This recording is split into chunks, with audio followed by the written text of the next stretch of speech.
তানজিমুর রহমান। আচ্ছা, নাবিলা আক্তার বলো 52। জি স্যার। বলো, গত ক্লাসে কি পড়েছিলাম? Were you present? জি স্যার। কি পড়েছিলাম? কপিরাইট, ট্রেডমার্ক, পেটেন্ট অর্থাৎ মেধা সত্ত্বর এগুলি পড়াইতেছিলেন। হ্যাঁ, বাট এটার কালেকটিভ নামটা কি ছিল? আইপিআর, ইন্টেলেকচুয়াল জি property. Sir, intellectual property right. হ্যাঁ, কপিরাইট, পেটেন্ট এগুলো তো তার ভেতরে, এগুলো এক একটা এক এক ধরনের ইন্টেলেকচুয়াল। আইপিআর সবগুলা মিলে আইপিআর, তাই তো? আইপিআর কয় ধরনের? দুটা ভাগে ভাগ করেছিলাম ব্রড। স্যার দুই ভাগে ভাগ করেছিলেন। কি কি? এক পাশে ছিল স্যার ট্রেডমার্ক, আর এক পাশে ছিল হ্যাঁ, কপিরাইট। ওগুলার নাম কি ছিল? কে বলতে পারবে? পেটেন্ট, ট্রেডমার্ক এগুলোকে একসঙ্গে কি বলেছিলাম? Industrial sir industrial property.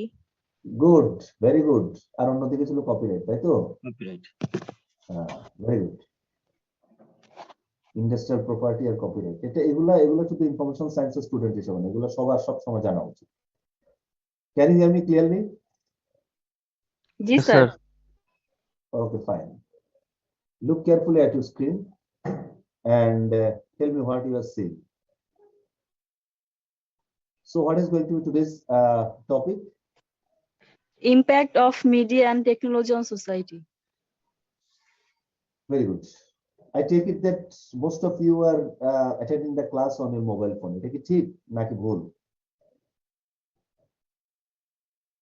তো এটা রাইট, ঠিক। Right, right. And a very small number of students probably are attending the class on laptop, desktop, or some other device. G sir. Probably the percentage will not be more than 10, তাই না? 10% এর বেশি এরকম হওয়ার কথা না।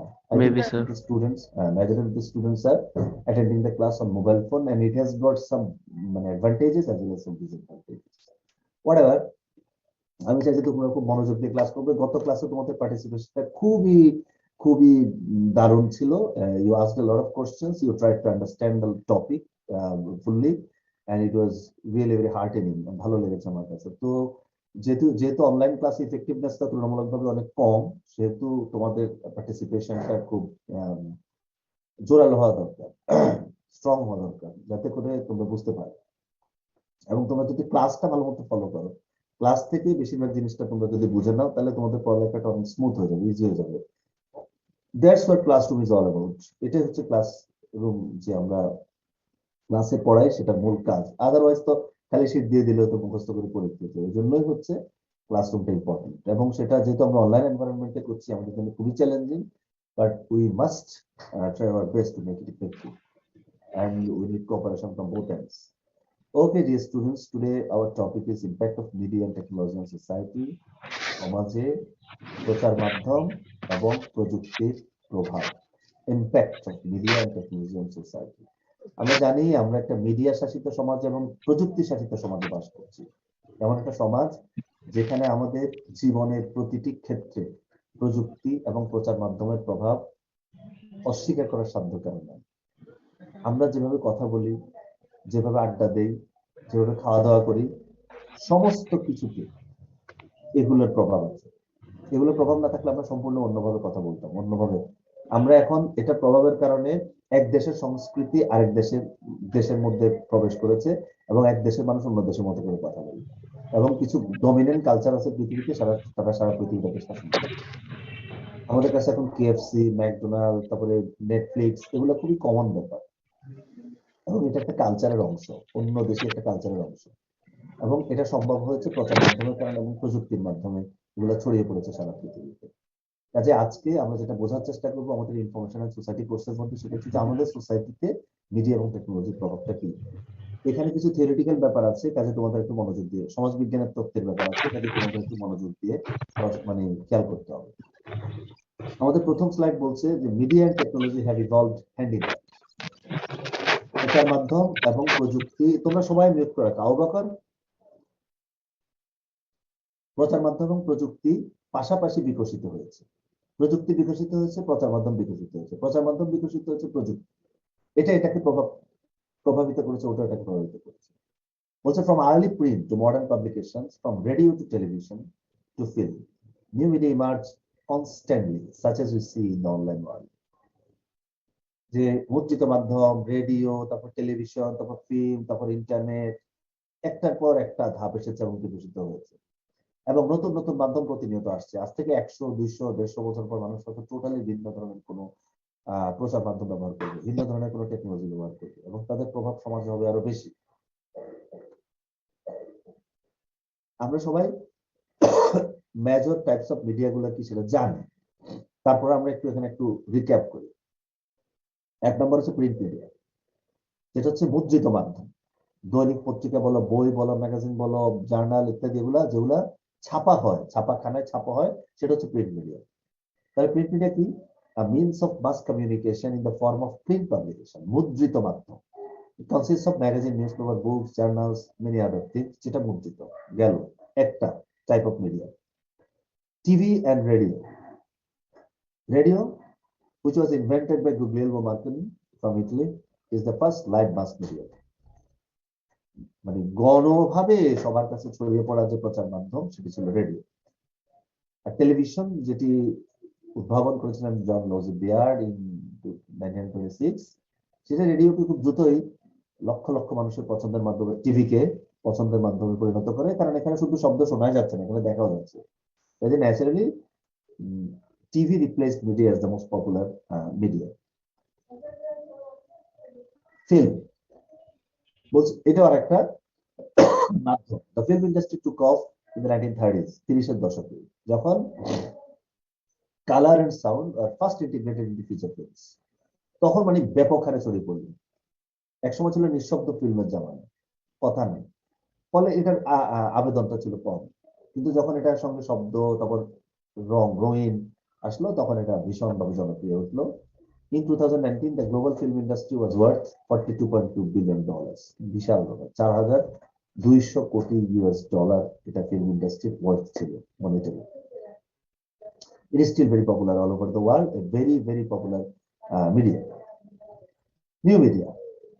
এখন হচ্ছে দেখা যাচ্ছে বর্তমান কালে যে নতুন ইমার্জিং মিডিয়া গুলো, আমরা যেটা বলছি ওয়েব 2।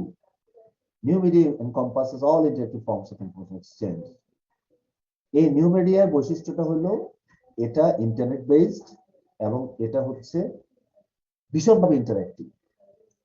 রেডিও, টিভি, ফিল্ম এগুলো হচ্ছে একমুখী, ওরা তোমাকে দিচ্ছে, তুমি প্যাসিভ, তুমি বসে বসে খালি দেখছো, শুনছো। আর নিউ মিডিয়া হচ্ছে ইন্টারঅ্যাক্টিভ, তুমিও পার্টিসিপেট করছো, অন্যরাও করছে, তুমিও করছো। কাজে এটার একটা গণতান্ত্রিক চরিত্র আছে এবং এটা অনেক বেশি মানুষের জন্য ইন্সপায়ারিং যে আমিও এটাতে একটা রোল প্লে করতে পারি। সবাই এখন প্রচার মাধ্যমের অংশ, তারা খালি কনজিউমার না, তারা ক্রিয়েটর আছে, তারা কন্ট্রিবিউটর আছে। তাহলে এগুলোর মধ্যে কি আছে? Social networking sites, blogs, podcast, wikis, virtual worlds, নানা ধরনের। New media allows people to create, publish, distribute, and access information quickly and easily. However, there is no guarantee of the accuracy of the information offered. কিন্তু সমস্যা হচ্ছে এখানে যেহেতু সবাই রাজা, সেহেতু এখানে তথ্যের নির্ভুলতা যাচাই করাটা ডিফিকাল্ট। সবাই কন্টেন্ট তৈরি করছে, কাজে কোন কন্টেন্ট রিলায়েবল, কোনটা রিলায়েবল না, কোনটা অ্যাকুরেট, কোনটা ইনঅ্যাকুরেট, যাচাই করাটা খুব ডিফিকাল্ট। তাহলে আমাদের মেজর মিডিয়া হচ্ছে, সরি আমার চাষের জন্য একটু প্রবলেম হবে তোমাদের, প্রিন্ট মিডিয়া, টিভি এবং রেডিও, ফিল্ম এবং নিউ মিডিয়া, এগুলো হচ্ছে আমাদের major types of media. Clear? Do you have any question or I can move on? Can I move on? Rakib Khan? Yes, sir. আমি কি এগিয়ে যাব না কোনো কোশ্চেন আছে? No, sir. Okay, thank you. Let us move on. এবার একটু ওই তথ্যগুলো আসছে, কাজে মনোযোগ দিয়ে দেখতে হবে, শুনতে হবে সবাই। Media globalization and technological globalization. আমরা সবাই জানি গ্লোবালাইজেশন কি জিনিস। গ্লোবালাইজেশনের বাংলা হচ্ছে বিশ্বায়ন। গত কোন একটা ক্লাসে এটা আমরা গ্লোবালাইজেশন আলোচনা করেছিলাম। প্রযুক্তি, বিজ্ঞান, বিভিন্ন ক্ষেত্রে উন্নতির কারণে মানুষের যোগাযোগ খুব সহজ হয়ে গেছে। ফলে আমরা এখন একটা গ্লোবালাইজড ওয়ার্ল্ডে বসবাস করছি। এক জায়গায় কোনো কিছু হলে সেটা মুহূর্তের মধ্যে ছড়িয়ে পড়ছে সারা পৃথিবীতে। টোটাল পৃথিবীটা যেন একটা ছোট্ট গ্রাম হয়ে গেছে, জন্য এটাকে বলছে গ্লোবাল ভিলেজ। সেই ক্ষেত্রে মিডিয়া গ্লোবালাইজেশন এবং টেকনোলজিক্যাল গ্লোবালাইজেশন জিনিসগুলো কি, এখানে ছোট করে বলেছে। Media globalization It's a worldwide integration of media. So the cross-cultural exchange of ideas. তাহলে মিডিয়া গ্লোবালাইজেশন কি? সারা দুনিয়াতে মিডিয়াগুলার এক হয়ে যায়, একটা মিডিয়ার সাথে আরেকটা মিডিয়ার লেনদেন বাড়া, কিসের মাধ্যমে? Idea share. ক্রস কালচারাল মানে এক কালচার থেকে অন্য কালচার আইডিয়া শেয়ার হচ্ছে কিসের মাধ্যমে? মিডিয়ার মাধ্যমে। সব মিডিয়া ইন্টারকানেক্টেড, এটা হচ্ছে মিডিয়া গ্লোবালাইজেশন। আমি কিন্তু প্রশ্ন করবো, তোমরা যদি প্রশ্ন না করো। আবার বলছি, বিশ্বায়নের প্রভাব পড়েছে মিডিয়াতে এবং টেকনোলজি দুটাতেই। এবং মিডিয়া গ্লোবালাইজেশন হচ্ছে সারা পৃথিবীগুলো মিডিয়াগুলোর ইন্টারকানেকশন এবং নিজেদের মধ্যে আইডিয়া শেয়ারিং। এটা হচ্ছে মিডিয়া গ্লোবালাইজেশন। আর টেকনোলজিক্যাল গ্লোবালাইজেশন এটা হচ্ছে cross culture development and exchange of technology. এক দেশের প্রযুক্তি আরেক দেশ শেয়ার করছে, প্রযুক্তির সঙ্গে এক দেশ থেকে এক দেশের প্রযুক্তির বিনিময় হচ্ছে, এটা হচ্ছে টেকনোলজিক্যাল গ্লোবালাইজেশন। মিডিয়া সারা পৃথিবীতে ছড়িয়ে পড়া মিডিয়া গ্লোবালাইজেশন, টেকনোলজি সারা পৃথিবীতে ছড়িয়ে পড়া হচ্ছে টেকনোলজিক্যাল গ্লোবালাইজেশন। ক্লিয়ার?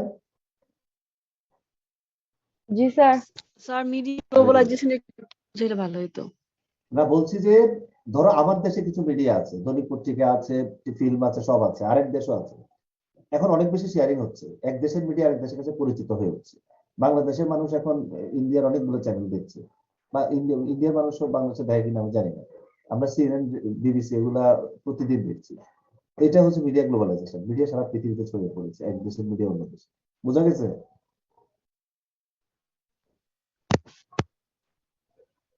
জি স্যার। হ্যাঁ, যদি মিডিয়া গ্লোবালাইজেশন না করতো তাহলে আমরা এক দেশের আমি শুধু আমার দেশের মিডিয়াই কনজিউম করতাম, অন্য দেশের গুলো করতাম না। এখন একটা মিডিয়া সারা পৃথিবীতে ছড়িয়ে পড়ছে, এক দেশ একটা অন্য দেশে হয়ে যাচ্ছে, এটা হচ্ছে গ্লোবালাইজেশন। আমরা একটু মিডিয়া গ্লোবালাইজেশনটা কাছ থেকে এখন দেখি, ক্লোজলি দেখি। While it is generally thought that the increase in media forms breaks down geographical barriers and create a global village, research suggests that the public sphere access in the global village is dominated by rich, Caucasian and English speaking people. খুব মনোযোগ দিয়ে খেয়াল করো কি বলছি।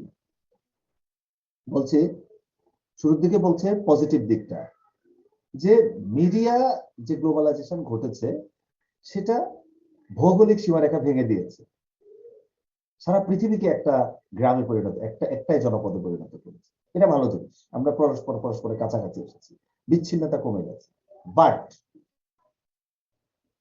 গবেষণায় দেখা গেছে এই যে গ্লোবাল ভিলেজ, এই গ্লোবাল ভিলেজ ডমিনেট করছে যারা ধনী, যারা সাদা চামড়া, ককেশিয়ান হচ্ছে সাদা চামড়া, এবং ইউজুয়ালি যারা ইংলিশ স্পিকিং কান্ট্রি তারা ডমিনেট করছে।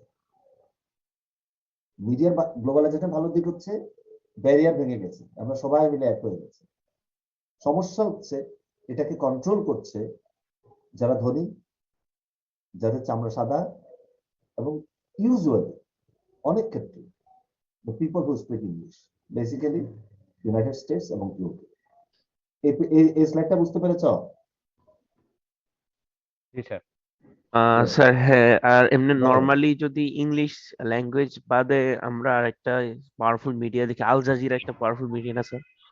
সেটা ইংলিশের কারণে পাওয়ারফুল হচ্ছে। আজকে সে যদি আরবি প্রচার করতো তাহলে সারা পৃথিবীর মানুষ কি দেখতো? হ্যাঁ সেটা ঠিক। তাই না? আল জাজিরা তো ইংলিশের আসলে বাইরে ইংলিশও না, আল জাজিরা দেখি অন্যান্য ল্যাঙ্গুয়েজও স্যার ওদের নিউজ গুলো। আছে তো। হ্যাঁ। বিবিসির কতগুলো আছে তুমি জানো? BBC Farsi, BBC Bengali, BBC জি উর্দু। জি বাট সারা পৃথিবীতে ছড়িয়ে পড়তে হলে তো ইংরেজি লাগবে, জি। কারণ এটা গ্লোবাল ল্যাঙ্গুয়েজ। তাহলে নর্থ কোরিয়ার ক্ষেত্রে মিডিয়া গ্লোবালাইজেশন কি হয়েছে ওইদিকে? কারণ নর্থ কোরিয়া ওগুলো ঘটে নাই, ওগুলো তো হচ্ছে কয়েকটা পকেট যেগুলা সারা পৃথিবীর বিচার ইম্পর্টেন্ট না, সে ঢুকতে দেয় নাই।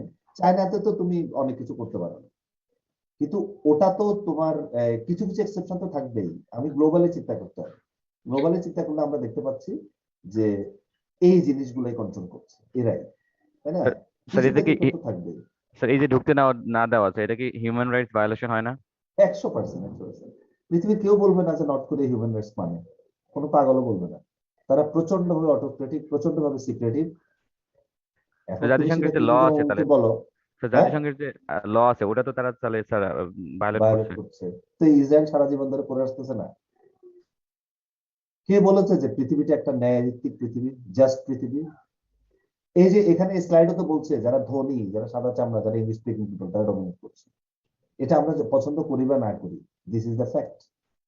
কিন্তু এটাও তো ঠিক যে আজ থেকে 100 বা 150 বছর আগের চাইতে পৃথিবীর কোথাও কিছু একটা ঘটলে সেটা সারা পৃথিবীর মানুষ জানতে পারছে এখন অনেক বেশি। এটা হচ্ছে গ্লোবালাইজেশন ভালো দিক। খারাপ দিক হচ্ছে যে এখনো এটা সূক্ষ্মভাবে কন্ট্রোল করছে, একদম খুব ওপেনলি করছে তা না।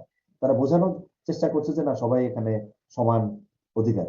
কিন্তু আমরা যেটা বলতে চাচ্ছি, মন্দের ভালো একটা অবস্থা আগের চাইতে সত্যি। এখন কিন্তু ধরো আহ কোথায় ইয়েমেনে বা সিরিয়াতে একটা মানবিক বিপর্যয় ঘটলে সারা পৃথিবীর মানুষ জানছে এবং ফিল করছে, এবং অনেক ক্ষেত্রে অনেকে উপকারও পাচ্ছে ওই লোকগুলা, কিন্তু আবার অনেকে পাচ্ছেও না। আগের চাইতে অনেক বেটার, কিন্তু এখনো প্রচুর সমস্যা রয়েছে। সমস্যার কারণ হলো যে কিছু লোক কন্ট্রোল করছে। আমরা কি নেক্সট স্লাইডে যেতে পারি? জি স্যার। Yes, sir. বিসাইডস, ওই যে নর্থ কোরিয়ার কথা বলেছিল, অথরিটেরিয়ান রেজিমস। অথরিটেরিয়ান রেজিম হচ্ছে যারা স্বৈরতান্ত্রিক সরকার। Censor the information and media that are threatening to the rule. তারা সেই সমস্ত ইনফরমেশন, সেই সমস্ত মিডিয়াকে কন্ট্রোল করে, সেন্সর করে, যেগুলো তাদের শাসনের জন্য হুমকি স্বরূপ। Moreover, many websites allow people to seek out illegal or illicit information causing great harm to the society. অনেক ওয়েবসাইট আছে, ওয়েব সার্ভিস আছে, যেগুলা নানা ধরনের ইলিগাল, অবৈধ information, wrong information, pornography and many other kinds of harmful things spreading. হ্যাঁ, privacy hamper হচ্ছে, তোমার হিউম্যান রাইটস হ্যাম্পার হচ্ছে। ফলে এইটার দিকে দেখতে, তাহলে আমরা এখানে আরো দুটো জিনিস খেয়াল করছি। সেটা হচ্ছে যে স্বৈরতান্ত্রিক সমাজ ব্যবস্থাগুলো যেখানে আছে, like north Korea, China, Venezuela, এদের, চায়নাকে আমি ঠিক স্বৈরতন্ত্র বলবো না, সরি, নর্থ কোরিয়াকে পার্টিকুলারলি বলতে হবে। কিউবা এখনো অনেক বেশি অথরিটেরিয়ান। তো যাই হোক, তারা খুব বেশি কন্ট্রোল করে। ইউনাইটেড স্টেটসে তোমরা খেয়াল করো যে যে কোনো কিছু সম্ভব, কিন্তু নর্থ কোরিয়াতে এটা ইম্পসিবল। ফলে ওই জায়গাগুলা গ্লোবালাইজেশন ভাবে ছড়িয়ে পড়তে পারেনি। প্লাস আরো বড় সমস্যা হলো যে দেয়ার আর মেনি পিপল যারা ইলিগাল ইনফরমেশনে ডিল করছে, ইলিগাল অ্যাক্টিভিটিস করছে, সেটাও আমাদের সমাজের জন্য একটা বড় থ্রেট। এই স্লাইডে কোনো সমস্যা আছে কারো? বুঝতে সমস্যা হলে বলো। No, জি sir. আমি কি বলতে, হ্যাঁ ঠিক আছে, গুড। টেকনোলজিক্যাল গ্লোবালাইজেশন, তাহলে মিডিয়া গ্লোবালাইজেশনের ভালো খারাপ দুটো আমরা দেখলাম। টেকনোলজিক্যাল গ্লোবালাইজেশন কি জিনিস আবার বলেছি, টেকনোলজি সারা পৃথিবীতে ছড়িয়ে পড়ে। ওই দেখো ব্লু করা আছে এখানে, টেকনোলজিক্যাল ডিফিউশন। ডিফিউশন হচ্ছে পরিব্যাপ্তিকরণ, ছড়িয়ে পড়া চারদিকে। Technological globalization is impacted in large part by technological diffusion, the spread of technology across borders. Technological globalization টা ঘটেছে বেসিক্যালি প্রযুক্তি, সারা প্রযুক্তির ধর্মই হচ্ছে ছড়িয়ে পড়া। প্রযুক্তিকে এক জায়গায় আটকে রাখা যায় না। গতকাল আমেরিকাতে যে প্রযুক্তি উদ্ভূত হয়েছে, কোনো না কোনো ভাবে বাংলাদেশে সেটা আজকে চলে আসবে। টেকনোলজির সংজ্ঞাই এটা যে অবশ্যই সেটা মানুষের ব্যবহারযোগ্য হইতে হবে, সেটাকে দমায় রাখা যাবে না। এক্স্যাক্টলি, আমিও সেটাই বলছি। টেকনোলজির চরিত্রই হচ্ছে ছড়িয়ে পড়া। চেষ্টা করে অনেক সময়, কিন্তু সবসময় সেটা সম্ভব হয় না। আনফরচুনেট, যেমন ধরো আইফোনের লক খোলা, এই জিনিসটা বাংলাদেশে দেখো, আইফোন যখন আসলো তখন বাংলাদেশের জন্য এটা ছিল না। এটা ছিল ধরো ইউএস এর জন্য, ইউরোপের জন্য। কিন্তু ঠিক এখানে কেউ না কেউ এটা করে ফেলেছে। টেকনোলজিকে আলটিমেটলি আটকে রাখা যায়। Unfortunately technological access tends to be clustered around. ভালো মতো খেয়াল করো, শব্দগুলো হয়তো একটু কঠিন মনে হবে, কিন্তু বেসিক্যালি বুঝিয়ে দিলে খুব সহজ। আনফরচুনেটলি বলছে, দুর্ভাগ্যজনক হলো সত্য, যে technological access tends to be clustered around urban areas, living out vast swaths of people living in rural and flood areas. বলছে দুর্ভাগ্যজনক হলো সত্য, টেকনোলজিক্যাল অ্যাক্সেসটা এটা কেন যেন আটকে আছে কোথায়, আরবান এরিয়াতে, ক্লাস্টার, গুচ্ছ গুচ্ছ হয়ে আছে শহর নগর এলাকাগুলোতে। আমি রাজশাহী থেকে ঢাকা আসছি ট্রেনে বসে, আমি ইন্টারনেট ইউজ করার চেষ্টা করছি। যখন আমি কোনো একটা শহর এলাকায় প্রবেশ করছি, যেখানে ধরো ধরো উল্লাপাড়া স্টেশন, ওখানে আমি পাচ্ছি। উল্লাপাড়া থেকে যখন আবার অন্যদিকে চলে যাচ্ছি, পাচ্ছি না। আবার যখন আসলে টাঙ্গাইলে আসলাম, পাচ্ছি। এই যে আমাদের যে যেখানে শহর এলাকা, যেখানে প্রচুর মানুষ থাকে, সেই জায়গাতেই নেটওয়ার্ক গুলো স্ট্রং। গ্রামে গঞ্জে এখনো খুব দুর্বল।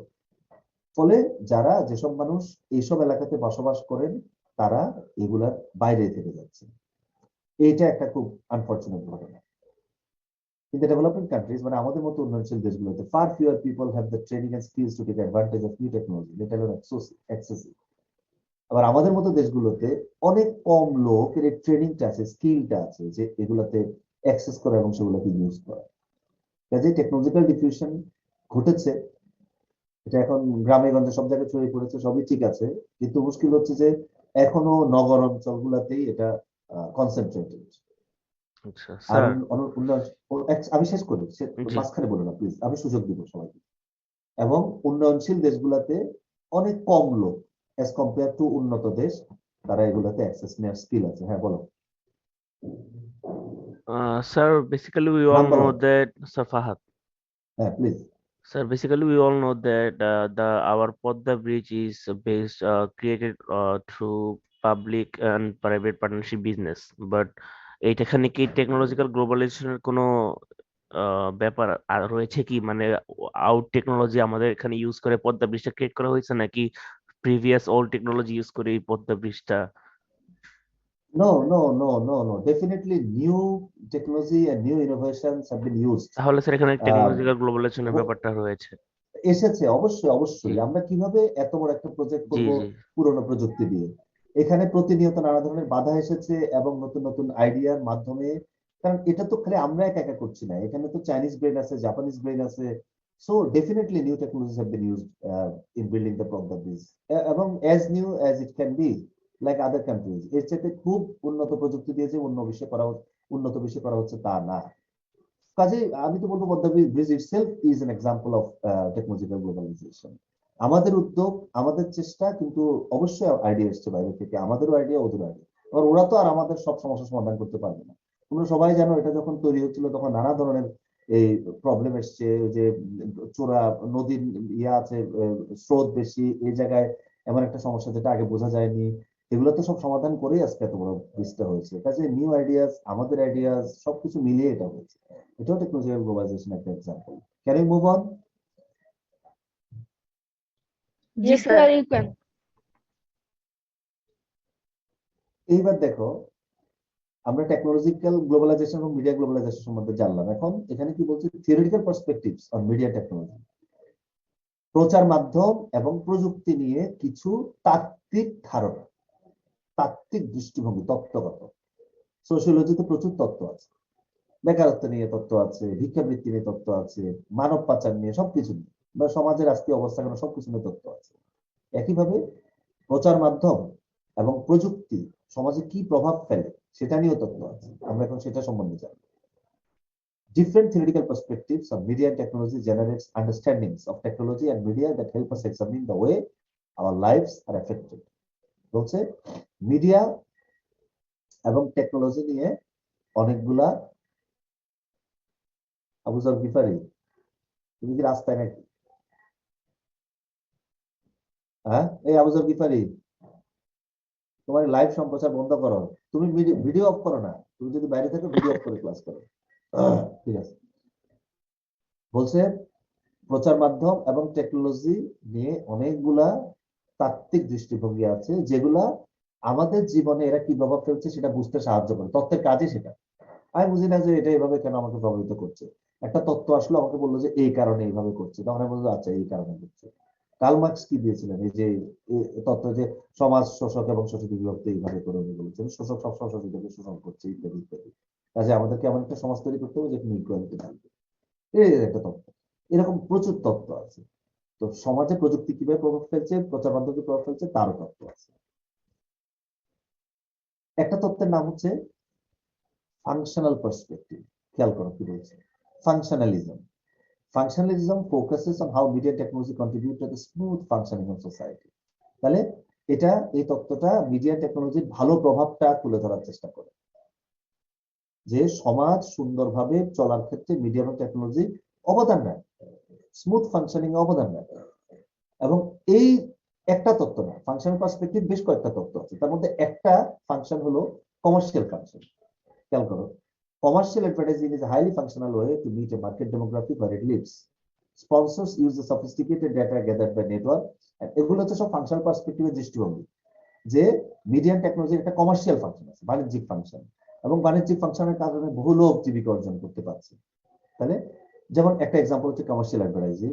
এটা খুবই মানে পজিটিভলি বলা হয়েছে, পজিটিভলি দেখা হয়েছে, যেটা মানুষ, ভোক্তারা যে যেখানে আছে সেখানে তার হাতে তার ইনফরমেশন, তার প্রোডাক্টকে পৌঁছে দিচ্ছে। Sponsors use the sophisticated data gathered by network and cable television companies regarding their viewers and target their advertising accordingly. যারা এগুলো পরিচালিত করছে তারা মানুষের সম্বন্ধে তথ্য সংগ্রহ করে, কার কি প্রয়োজন সেটা সম্বন্ধে জানে, এবং ঠিক তাদের জন্য ঠিক সেই অ্যাডভার্টাইজমেন্টটা, সেই বিজ্ঞাপনটা তাদের কাছে পৌঁছে দেয়। যে এলাকায় যে জিনিসটার চাহিদা বেশি। মানে আমরা এখানে খুব ছোট করে বলছি, কিন্তু বেসিক্যালি যেটা বলতে চাচ্ছি, ফাংশনাল পার্সপেক্টিভ যেটা বলছে সেটা হচ্ছে সমাজ সঠিকভাবে স্মুথলি কাজ করতে মিডিয়া এবং টেকনোলজি হেল্প করে। এর মধ্যে একটা হচ্ছে যে তার একটা কমার্শিয়াল ফাংশন আছে। এই কমার্শিয়াল ফাংশনটা মূল হাতিয়ার হলো অ্যাডভার্টাইজিং।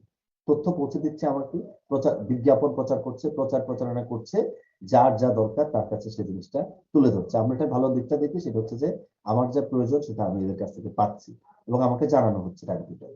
নিশ্চয়ই তাদের উদ্দেশ্য হচ্ছে ব্যবসা করা, কিন্তু এটাকে আমরা পজিটিভলি যদি দেখি যে আমার প্রয়োজন মতো জিনিস এবং তথ্যগুলো আমি পাচ্ছি, এটা হচ্ছে কমার্শিয়াল ফাংশন। আরেকটা ফাংশন আছে, সেটা হচ্ছে মিডিয়া এবং টেকনোলজি, সেটা হচ্ছে এন্টারটেইনমেন্ট ফাংশন। আমাদের জীবনের প্রাথমিক চাহিদাগুলো যখন মিটে যায়, খাদ্য, বস্ত্র, বাসস্থান, অন্ন, শিক্ষা, then we want to pass some good times এবং we want entertainment. Enjoyment is one of the key functions of media এবং মিডিয়ার অন্যতম প্রধান একটা কাজ। একটা ছিল কমার্শিয়াল দিক, বিজ্ঞাপন প্রচার করা, আর একটা হচ্ছে মানুষকে বিনোদন দেয়া। From popular TV serials to chatting with friends on Facebook, technology offers new and more exciting ways for people to entertain themselves. তাহলে আমাদের ফাংশনাল পার্সপেক্টিভ বলছে মিডিয়া এবং টেকনোলজি সমাজকে সঠিকভাবে চলায় সাহায্য করে, এবং তার একটা ফাংশন হচ্ছে কমার্শিয়াল ফাংশন। এবং সে কিভাবে সাহায্য করে? মানুষের কাছে বিজ্ঞাপন, তথ্য পৌঁছে দিচ্ছে, তার যা প্রয়োজন সে পাচ্ছে। হচ্ছে বাণিজ্যিক দিক। আমার আটা দরকার, আটা, চাল, চা, আমি প্রচার মাধ্যম থেকে জানলাম যে এই চাটা হচ্ছে খুব ভালো, আমাকে এটা গুণাগুণ প্রচার করলো, আমি এটা কিনলাম, তাহলে এটার একটা হচ্ছে একটা বাণিজ্যিক দিক। আমার বিনোদন দরকার, তারা আমাকে বিনোদন পৌঁছে দিচ্ছে। এই ব্যাপারে কারো কোনো দ্বিমত পোষণ করার মানে উপায় আছে বলে আমার মনে হয় না। যে প্রচার মাধ্যমের অন্যতম একটা ফোকাস হচ্ছে এন্টারটেইনমেন্ট। সোশ্যাল নর্মস, নর্ম হচ্ছে প্রথা, আচার আচরণ সমাজের, সেই জিনিসটাও সে আমাকে হেল্প করে। দেখো, media also serves to socialize us, helping us pass along norms, values and beliefs to the next generation. Media আমাদেরকে আরেকটা বড় ক্ষেত্রে এগুলো সব ফাংশনাল পার্সপেক্টিভের অংশ। ফাংশনাল পার্সপেক্টিভ ভালো দিকটা দেখা, যে সমাজকে সঠিকভাবে ফাংশন করতে হেল্প করছে। 3 নাম্বার যে ফাংশনটা, সেটা হচ্ছে যে এটা আমাদেরকে সোশ্যালাইজ করতে, সোশ্যালাইজেশন, সামাজিকীকরণে সাহায্য করে। সমাজের নিয়ম, নীতি, রীতি এগুলো আমরা টেলিভিশন দেখে, ফিল্ম দেখে, প্রচার মাধ্যম থেকে জানতে পারি, কোনটা স্ট্যান্ডার্ড, কোনটা হওয়া উচিত। হ্যাঁ, সবসময় যে একটাই কোনো নর্ম আমাকে দেখানো হবে তা না, নানা রকম হতে পারে, কিন্তু আমি প্রভাবিত হই এবং many good things come out of it. এবং আমার আজকের কিভাবে মানুষ চলাফেরা করে, কিভাবে কথা বলে, সেটা কিন্তু পরবর্তী প্রজন্ম প্রচার মাধ্যমের মাধ্যমে জানতে পারে। আমরা যখন 1950s এর একটা হলিউড ফিল্ম দেখবো, তখন আমরা বুঝতে পারবো ওই সময় ইউএস এর সামাজিক ধরনটা এরকম ছিল। সেই সময় মানুষ এভাবে চলাফেরা করতো, কথাবার্তা বলতো, এবং সেখান থেকে আমরা এক ধরনের সামাজিক শিক্ষা পাই। We are socialized and re-socialized by media throughout our life. সারা জীবন ধরে মিডিয়া এভাবে আমাদেরকে সামাজিকীকরণ, আবার পুনরায় সামাজিকীকরণের শিক্ষা দেয়। All forms of media teach us what is good and desirable, how we should speak, how we should behave, and how we should react to things. বলছে media আমাদেরকে শেখায় কোনটা কাঙ্ক্ষিত, কোনটা ডিজায়ারেবল, কিভাবে কথা বলা উচিত, কিভাবে বিহেভ করা উচিত, এবং কিভাবে কোনো ঘটনার প্রতি প্রতিক্রিয়া দেখা উচিত। আমি বলছি না এটা যেহেতু ফাংশনাল পার্সপেক্টিভ, এটা ভালো দিকগুলো বেসিক্যালি দেখাচ্ছে। আমরা যেটা নেগেটিভলি প্রভাবিত হই না, আমি সেটা বলছি না, সেটা আমরা পরের অংশে দেখবো। কিন্তু এখানে যেটা বলছে যে ধরো টেলিভিশনের নাটকে একজন খুব সুন্দর করে কথা বলছে, তখন আমি সেরকম করে কথা বলা আগ্রহী হলাম। একটা বেডরুম দেখাচ্ছে, একটা ড্রয়িং রুম দেখাচ্ছে যে খুব সুন্দর করে সাজানো, তখন আমি সেরকম করে চলতে পারি। এই জন্য what is good and what desirable সেটা আমরা ফলো করার চেষ্টা করি, কিভাবে আচরণ করতে হবে। তাহলে সোশ্যাল নর্মস ফাংশনস। আমি একটু এখানে থামি এবং জিজ্ঞেস করি, এই যে তার একটা কমার্শিয়াল ফাংশন আছে, তার একটা বিনোদনমূলক ফাংশন আছে, এবং সমাজের প্রথা টথা এসব শেখানোর ক্ষেত্রে একটা ফাংশন আছে, এই ব্যাপারে কারো কোনো প্রশ্ন আছে?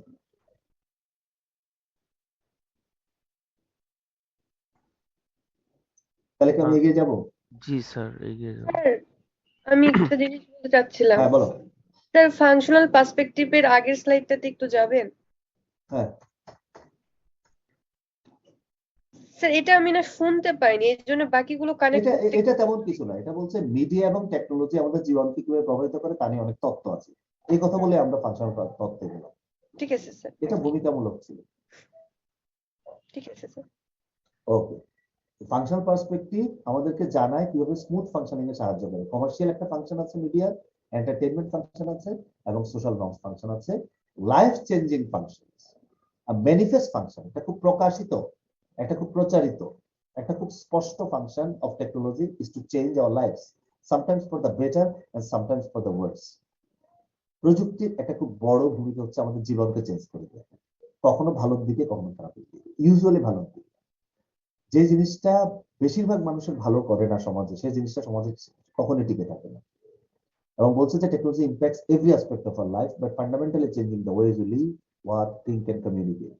আজ থেকে 100 বছর আগে সমাজের কথা চিন্তা করো, গবেষণা করে দেখো, সে সময়ের মানুষের চেয়ে এই সময়ের মানুষ ওভারঅল যদি চিন্তা করো তাহলে better of, more well of.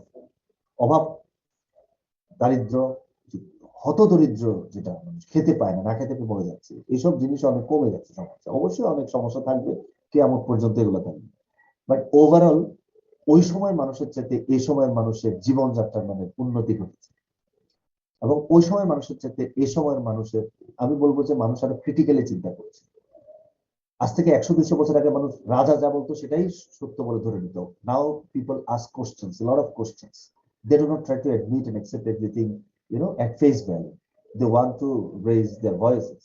এসব কিছু যে প্রযুক্তি কিন্তু আমাদের জীবনকে পরিবর্তন করার একটা ভূমিকা রয়েছে। Do you agree or not agree or disagree? অবশ্যই স্যার এগ্রি। জি স্যার Good, এগ্রি, very কিন্তু good. শিক্ষার বিস্তারের জন্য এটা আরো বেশি হয়েছে। হ্যাঁ হ্যাঁ, শিক্ষার বিস্তারেও প্রযুক্তি বিশাল ভূমিকা রেখেছে। প্রযুক্তিকে বাদ দিয়ে তুমি কোনো দিকে কোনো সেক্টরে তুমি তাকাতে পারবে না। এমনকি রিলিজিয়নের ক্ষেত্রে প্রযুক্তির প্রভাব আছে।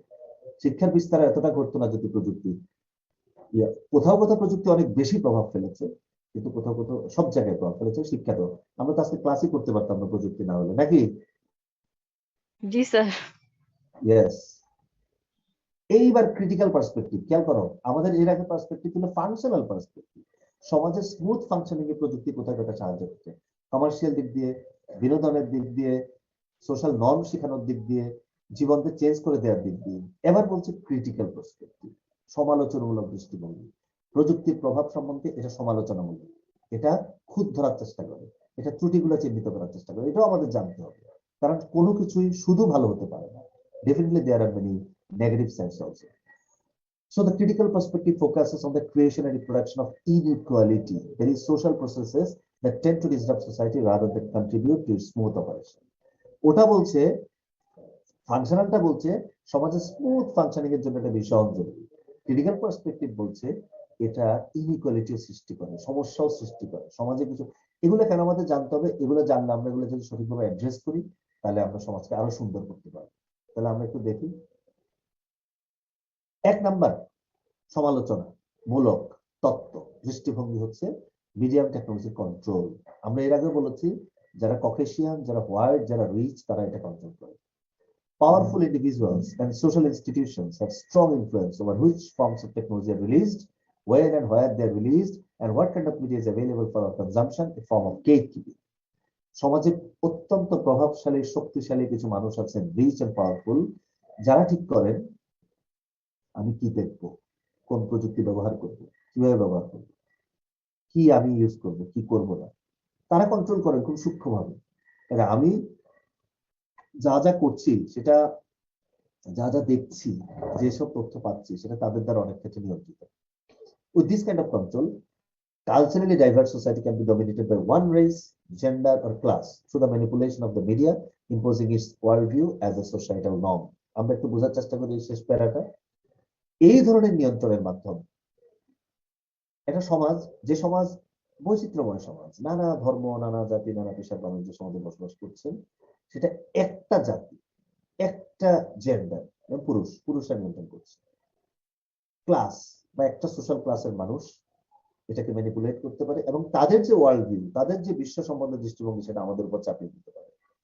Do you have any question এই স্লাইডটা নিয়ে?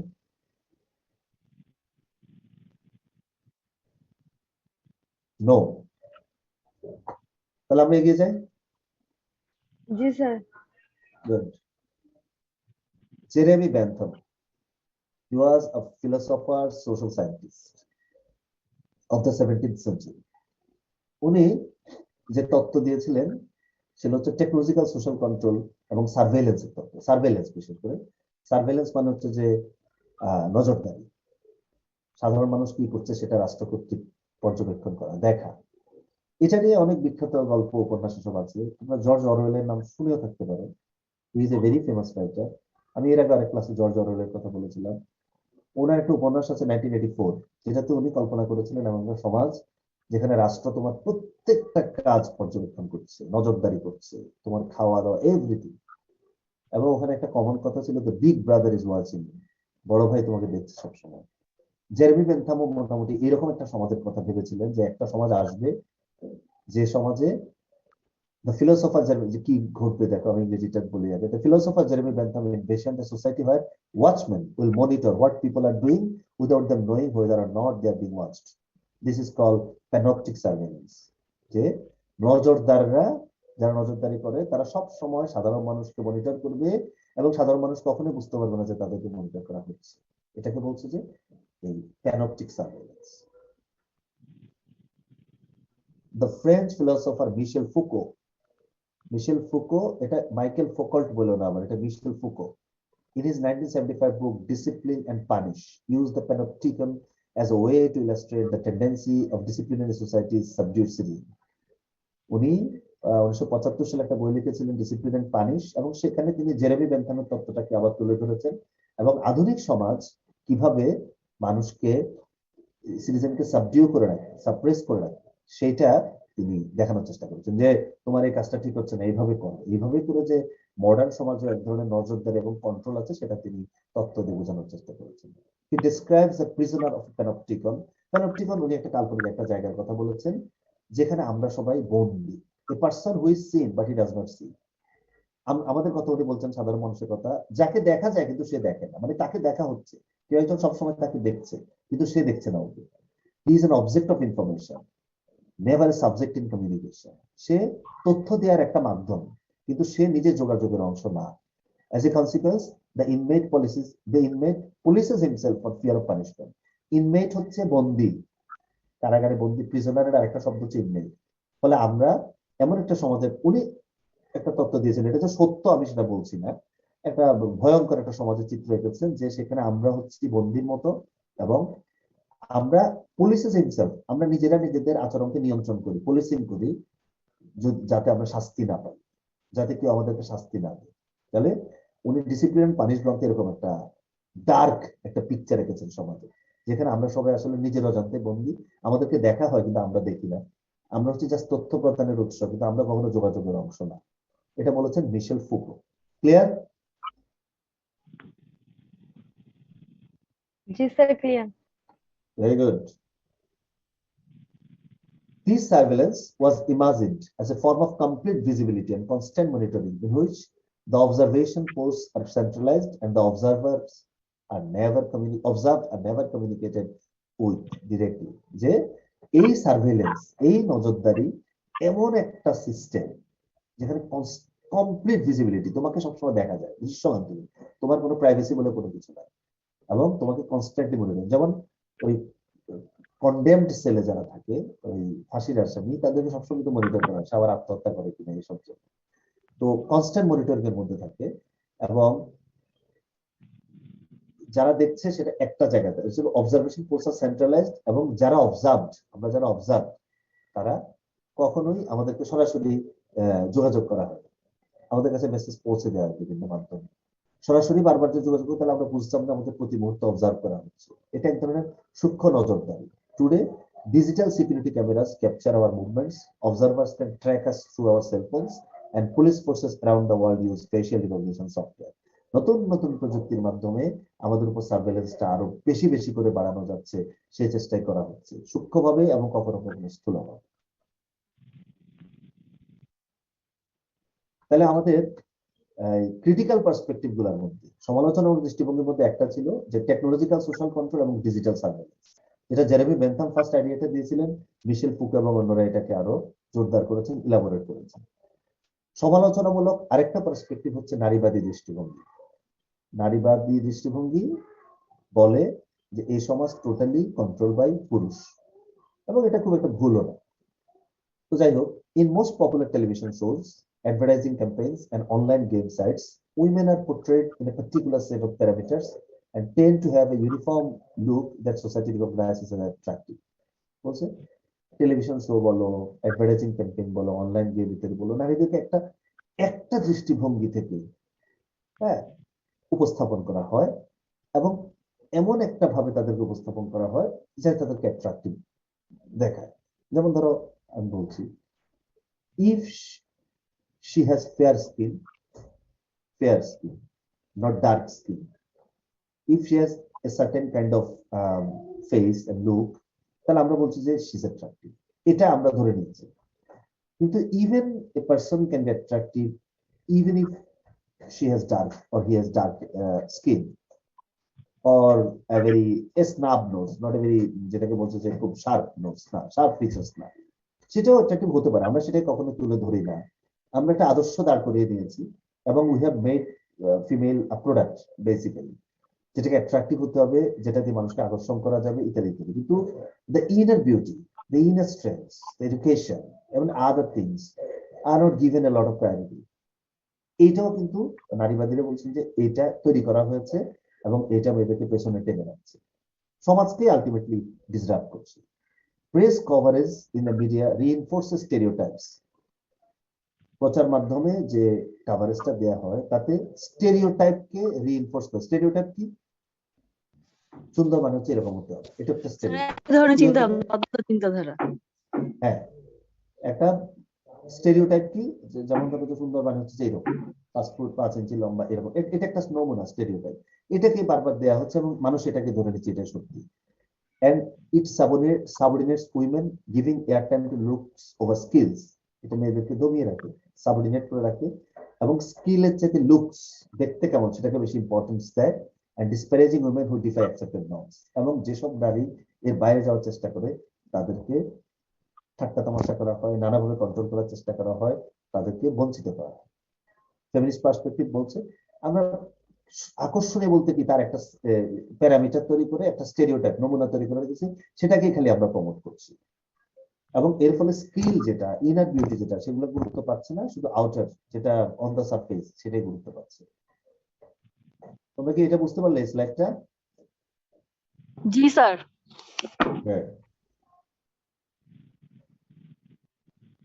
সিম্বলিক ইন্টারঅ্যাকশনিজম। আমরা কোথায় ছিলাম? আমরা ছিলাম, খেয়াল করো, আমরা কিন্তু ক্রিটিক্যাল থেকে বেরিয়ে এসেছি। এখন আমাদের তিনটা, একটা ছিল ফাংশনাল, সমাজের স্মুথ ফাংশনিং এ সাহায্য করে। একটা হচ্ছে ক্রিটিক্যাল, সমাজের নানা রকমের সমস্যা তৈরি করে। ক্রিটিক্যালের মধ্যে এগুলো ছিল, ফেমিনিস্ট এগুলো সব ছিল। এখন আরেকটা এসছে সিম্বলিক ইন্টারঅ্যাকশনিজম। এটা ভালো মন্দ দুটাকেই তুলে ধরার চেষ্টা করে। টেকনোলজি এটা বলছে, এই তত্ত্ব বলছে, তত্ত্ব তাহলে তিনটা, একটা হচ্ছে ফাংশনাল, একটা হচ্ছে ক্রিটিক্যাল আর একটা কে কথা বলছে? কথা বললো না। আবার বলছি, তত্ত্ব তিনটা, একটা হচ্ছে ফাংশনাল, একটা হচ্ছে ক্রিটিক্যাল, একটা হচ্ছে symbolic ইন্টারঅ্যাকশনিজম।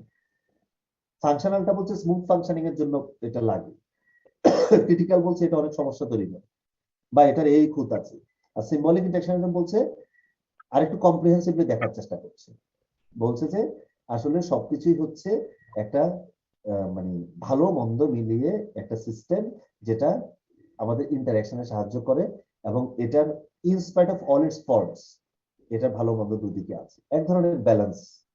Technology itself may act as a symbol for many. বলছে প্রযুক্তি অনেকের জন্য একটা প্রতীক হিসেবে কাজ করতে পারে। The kind of computer we own, the kind of car we drive, whether or not we can afford the latest devices, these serve as a social indicator of wealth and status. প্রযুক্তি অনেক ক্ষেত্রেই একটা প্রতীক। যে আমার বলছে যে তোমার computer কি? বলছে আমার কম্পিউটার হচ্ছে ডেল। তোমার কি? বলছে আমার হচ্ছে যে অ্যাপল ম্যাক। তো তখনই বুঝতে হবে যে he lives a better life than me, এরকম। তোমার গাড়ি কি? আমার গাড়িতে এটা, তোমার গাড়ি ওইটা, মানে অত গাড়ি নেই। তাহলে এটাও একটা সমাজে প্রভাব প্রতিপত্তির একটা চিহ্ন। এবং আমরা কি লেটেস্ট ডিভাইস গুলো অ্যাফোর্ড করতে পারি কিনা, এটা দিয়ে সমাজে ওয়েলথ এবং স্ট্যাটাসকে মাপা হয়। এভাবে করে দেখার চেষ্টা করেছে। এবং দু ধরনের লোকের কথা বলছে, নিউ লুডাইটস ও টেকনোফোবস। আমরা দু ধরনের লোক পাই সমাজে। টেকনোফোব আর নিউ লুডাইটস একই জিনিস। এরা হচ্ছে সেই মানুষ who see technology as symbolizing the coldness and alienation of modern life. টেকনোফোব যারা, ফোবিয়া মানে তো ভয়, যারা টেকনোলজিকে দেখে সমাজের আরো বেশি যান্ত্রিক হয়ে যাওয়া, শীতল হয়ে যাওয়া, সমাজের আরো বেশি এলিয়েন হয়ে যাওয়া, অচেনা হয়ে যাওয়া, মানুষ আস্তে আস্তে রোবট হয়ে যাচ্ছে, যারা এই ধরনের চিন্তা করে তাদেরকে বলে নিউরোলাইটস, টেকনোফোব বলে।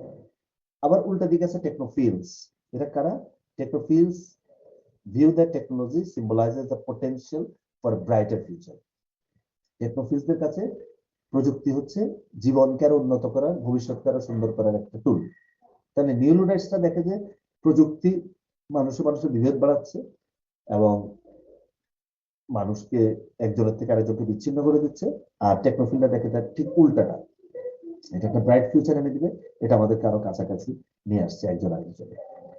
তাহলে আমাদের সিম্বলিক ইন্টারাকশনের মধ্যে একটা ধারা হচ্ছে সোশ্যাল কনস্ট্রাকশন অফ রিয়েলিটি, যারা বলছে media create and spread symbols that become the basis for our shared understanding of society. Interaction is perspective, যে আমাদের এটার নামই কিন্তু হচ্ছে সিম্বলিক ইন্টারাকশনালিজম, এবং তার প্রধান ধারাটা হচ্ছে সোশ্যাল কনস্ট্রাকশন অফ রিয়েলিটি। তারা বলছে যে interaction is perspective focus on social construction of reality, an ongoing process in which people subjectively create and understand reality. এটা যে একটু তাত্ত্বিক কথা একটু বুঝতে হবে, আমি প্রথমে এটা বাংলা করার চেষ্টা করি। আবার বলছি, আমরা এখন 3 নম্বর ধারা ছিলাম, যার নাম হচ্ছে সিম্বলিক ইন্টারাকশনিজম। তার মধ্যে যে প্রধান ধারা তার নাম হচ্ছে social construction of reality. Media এমন কিছু প্রতীক তৈরি করে, এমন কিছু চিহ্ন তৈরি করে, এমন কিছু ধারণা তৈরি করে, যেটা সমাজকে বোঝার জন্য আমাদের প্রধান হাতিয়ার হয়ে দাঁড়ায়। মিডিয়া আমাদের সামনে যেটা তৈরি করে দিয়েছে, সেই টুলগুলা আমাদের প্রধান হাতিয়ার। ইন্টারঅ্যাকশনিস্ট যে দৃষ্টিভঙ্গি, তারা দেখতে চায় এভাবে যে বাস্তবতাকে মিডিয়া কিভাবে কনস্ট্রাক্ট করবে। মিডিয়াতে একটা পরিবার দেখছি এভাবে চলে, এটা হচ্ছে বাস্তবতার কাছাকাছি, মানে বাস্তবতার এক ধরনের প্রতিফলন ঘটিয়েছে। এইভাবে মানুষ প্রার্থনা করে, এইভাবে মানুষ এই করে, এইভাবে মানুষ সেই করে, এবং এইভাবে করেই আমরা কিন্তু বাস্তবতাকে মিডিয়ার মাধ্যমে ফুটিয়ে তুলতে চাই, সোশ্যাল কনস্ট্রাকশন অফ রিয়েলিটি, এবং বাস্তবতাকে বুঝতে চাই। আমি হয়তো আমার চারপাশে লক্ষ লক্ষ মানুষ বাস করে, হাজার হাজার মানুষ বাস করে, সেখান থেকে বাস্তবতাকে বুঝছি না। মিডিয়া তার একটা জিস্ট করে আমার সামনে কিছু পরিবার, কিছু সমাজকে তুলে ধরলো, সেখান থেকে আমি বাস্তবতাকে বুঝতে চাই। এবং মিডিয়ার একটা রোল হচ্ছে বাস্তবতাকে তৈরি করা আমার সামনে, যাতে আমি বুঝতে পারি, যাতে অংশগ্রহণ করতে পারি, বাস্তবতাকে সামাজিকভাবে ওখানে একটা নির্মাণ করি। যদি মিডিয়া না থাকতো আমি তো বাস্তবতা কিভাবে বুঝতে পারতাম না। আবার এটা যে সবসময় সঠিক বুঝতে পারছি এবং তারা যে সঠিকটা তুলে ধরছে, এটাও নাও হতে পারে, বাট মিডিয়া বাস্তবতাকে পুনর্নির্মাণ করে। এটা কে বুঝো নাই? স্যার এটা একটু কঠিন লাগতেছে। স্যার হ্যাঁ, শুধু ঠিক। মিডিয়া সিম্বলিক ইন্টারঅ্যাকশনিজম করে না স্যার এটা ভালো না বিভিন্ন খারাপ? ধরনের, আমার স্যার মনে হয় যে বিভিন্ন একজন ধরনের, একজন করে বলো। জি স্যার, বিভিন্ন ধরনের পণ্য তো করতে পারে স্যার এই যে সিম্বলিক ইন্টারঅ্যাকশনিজম। যেরকম স্যার কেউ যদি এপেক্স এর পণ্য ব্যবহার করে, তখন তার মানুষের মনে একটা অন্যরকম ভাবনা তৈরি আসে যে সে হয়তো একটু ভালো ক্লাস থেকে বিলং হ্যাঁ, আমি করতেছে। সেটাই বলছি, হ্যাঁ ওটা বলছি তো, এখন ওটা ওইটা বলছি। পৌঁছাইতে গেলে তো মিডিয়া লাগবে। লাগবে লাগবে হ্যাঁ, সেই ব্যাপারে আমরা সবাই একমত। তারা এমন একটা তৈরি করছে, আমরা সেখানে পৌঁছাতে চাই। কিন্তু এই যে স্লাইডটা, তুমি এখন look at the slide which is in front of you, যেটা তোমার চোখের সামনে আছে, যেখানে বলছে, আমি আবার বলছি, সমাজের একটা চিত্র মিডিয়া তৈরি করে, যেটা সমাজকে বুঝতে আমাদের সাহায্য করে। কোনো কোনো সময় সেটা ভালো চিত্র হতে পারে, কোনো কোনো সময় ভুল হতে পারে। আমার কথা হলো, এই জিনিসটা বুঝতে পেরেছে কিনা যে আমরা যে সমাজে বসবাস করি, সেই সমাজটাকে আরো ভালোভাবে বুঝতে অনেক সময় মিডিয়া সাহায্য করে। কারণ এই সমাজের একটা চিত্র টেলিভিশনে, নাটকে, সিনেমাতে সে উপস্থাপন করে। একজন বলেছিল যে এই জায়গাটা জটিল মনে হচ্ছে, সে কথা বলে, জি তুমি স্যার। কোথায় সমস্যা হচ্ছে জি সেটা স্যার। বলো।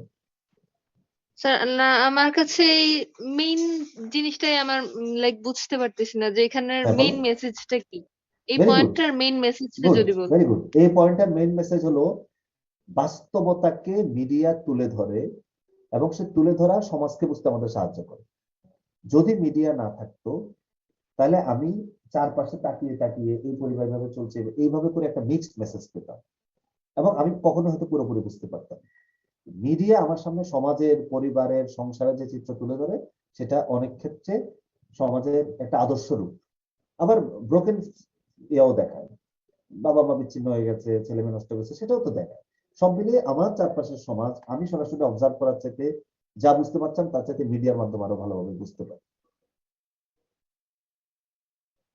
Clear sir. ক্লিয়ার? কিন্তু এখানে খুব গুরুত্বপূর্ণ একটা শব্দ Yes, আছে, sir. একটু ভালো মতো খেয়াল করো। শেষের দিক থেকে 2 নাম্বার লাইনে সাবজেক্টিভলি, তোমরা কি দেখতে পাচ্ছ শব্দটা? জি স্যার, দেখতে পাচ্ছ? হ্যাঁ বলছে, সাবজেক্টিভ। বলছে এই যে এরা subjectively create, which people subjectively can understand reality. Subjectively মানে হচ্ছে এক মানুষের কাছে এক এক রকম। যে মানুষ খুব আদর্শবাদী তিনি একটা আদর্শ সমাজের চিত্র মিডিয়াতে তুলে ধরলেন, যে মানুষ আদর্শবাদী না তিনি তার মতো করে তুলে ধরলেন। সাবজেক্টিভ মানে হচ্ছে ব্যক্তি ভেদে ভিন্ন রকম হতে পারে, সমস্ত মিডিয়াতে যে একই রকম চিত্র তুলে ধরছেন তা না। ফলে তাছাড়া আরেকটা কথা আছে, মিডিয়াতে যা তুলে ধরলো সেটা থেকে তুমি, তোমার নাম কি? স্যার আমি হ্যাঁ তুমি, নিশাত নুহা। নিশা। মিডিয়াতে যে একটা পরিবারের ছবি মাত্র আমরা দেখলাম, ধরো একটা নাটক, তুমি তোমার বাড়িতে বসে দেখছো, আমি দেখছি, আমি ওখান থেকে একটা মেসেজ পেলাম, তুমি আর একটা মেসেজ পেলেন, এটা হতে পারে না? জি স্যার, এটা তো লাইক আমি এটা বুঝতে পারতেছি না, যদি এটা সাবজেক্টিভ হয় তাইলে তো এটা লাইক বায়াসডই থাকবে, হ্যাঁ মানে হ্যাঁ হ্যাঁ হ্যাঁ একজনের জন্য হ্যাঁ, ঠিক আরেকজনের জন্য ঠিক নাও হতে পারে। ইয়েস ইয়েস, সবাই একই ইউনিফর্ম মেসেজ নাও পেতে পারে, আমি সেটা বলছি। এই জন্য এখানে সাবজেক্টিভলি কথা ব্যবহার করেছে।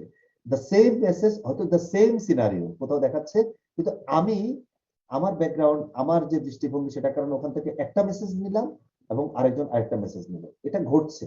এবং এই মিলেই আমাদের সামগ্রিকভাবে জিনিসটা দেখতে হবে। আমরা সবাই যদি একইভাবে চিন্তা করতাম তাহলে তো সমাজটা আরো অনেক সুন্দর হতো, সেটা তো তার না। কাজে এখানে বলছে মানুষ সাবজেক্টিভলি সেটাকে এক্সপ্লেন করে এবং সেখান থেকে বাস্তবতার ধারণা নেয়, এটা সব সবার জন্য একই রকম না, এটা আমাদের বুঝতে হবে। ক্লিয়ার? Yes sir.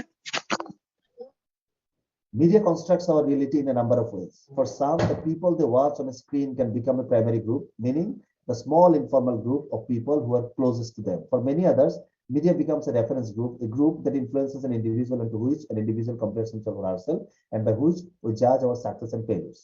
Media বাস্তবতাকে আমাদের সামনে নানাভাবে তুলে ধরতে পারে। এমন হতে পারে আমি যাদেরকে ওখানে দেখছি ওই টেলিভিশনে, ফিল্মে, তারা, আমি তাদের খুব মানে তাদের সাথে খুব মিল খুঁজে পাচ্ছি, যে হ্যাঁ সমাজ এরকম। আবার অনেকের জন্য ওরা হচ্ছে তারা যাদের মতো আমার হওয়া উচিত, তারা হচ্ছে একটা রেফারেন্স গ্রুপ। রেফারেন্স গ্রুপ মানে হচ্ছে যে যারা, যাদের আচার আচরণ কথাবার্তা, হ্যাঁ হ্যাঁ হ্যাঁ এটাই তো সেটা যেটা আমাদের সবার হওয়া উচিত। এবং আমি যদি সেরকম হতে পারতাম, আমি যদি ওরকম হতে পারতাম, এইভাবে করে। এবং আমার কর্মকাণ্ডকে আমি ওদের সাথে তুলনা করে বিশ্লেষণ করেছে, ও আমি তো আসলে তাহলে দেখা যাচ্ছে একটা ব্যর্থ মানুষ কিন্তু সফল, বা আমি যে করেছি এভাবে না ওভাবে করা উচিত। কাজে মিডিয়াতে যে যাদেরকে দেখানো হয় ওদের অনেককে আমরা আইডিয়াল হিসাবে ধারণ করি এবং তাদেরকে আমরা রেফারেন্স গ্রুপ হিসাবে ধরে নিই যে এদের মতো আমাদের হওয়া উচিত এবং এদেরকে আমার অনুকরণ করা উচিত। আবার কেউ কেউ তার নিজস্ব বিশ্বাসের কারণে, ধারণার কারণে ধরে নিতে পারে যে এটা ঠিক আমার সঙ্গে যাচ্ছে না এবং আমার মনে হচ্ছে এরকম হওয়া উচিত না। এটা কি আমাদের মনের মধ্যে সবসময় আসে কিনা তোমরা বলো? জি স্যার। আসে। ফাহাদ কি শুনতে পাচ্ছ? জি sir. You have been silent for a very long period of time. Usually this doesn't happen.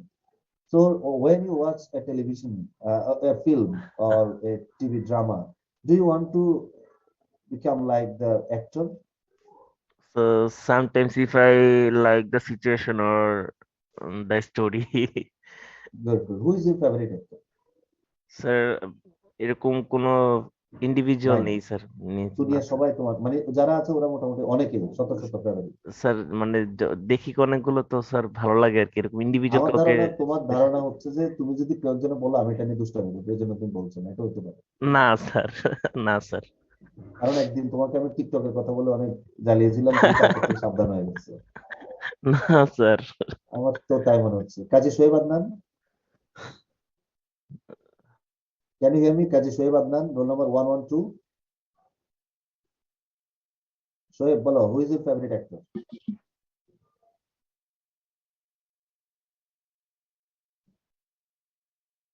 Who is your favorite actor in film?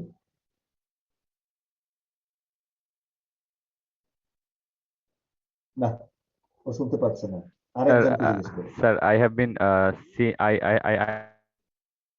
কে কথা বলছে, শোয়েব আদনান না অন্য কেউ? আমি স্যার রাকিব। রাকিব বলো।